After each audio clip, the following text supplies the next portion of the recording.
என்னங்க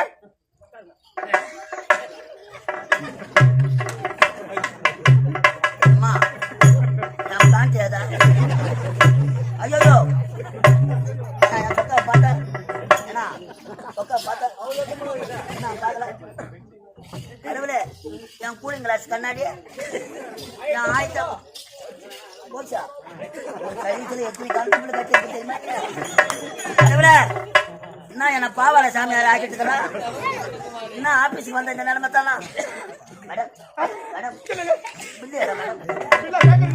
கீழே உட்காருங்க. இல்ல பில்லு எங்கன்னு சொல்லுங்க. பில்லு நீங்க தூச்சி போட்டீங்கன்னா உங்களை வீடு தேடி வருங்க பில்லு. என்னமா தூச்சி போறதுக்கும் பில்லு வரதுக்கும் என்னமா கை வச்சுதான் பாருங்களேன். பேண்ட் சட்டை எல்லாம் வேற காணும். அது போனாலும் போட்டோம். ஏறி வர பணம் எடுத்து கொடுத்தா சரி பொண்டாட்டி என்னாலும் ஊம்பு இருந்து கிடைக்கும். இதான் கடைசி தேதி. நிறைய பேர் வீட்டு கிளம்பிட்டு இருப்போம். பொண்டாட்டி மட்டும் தான் தனிமையில இருப்பா.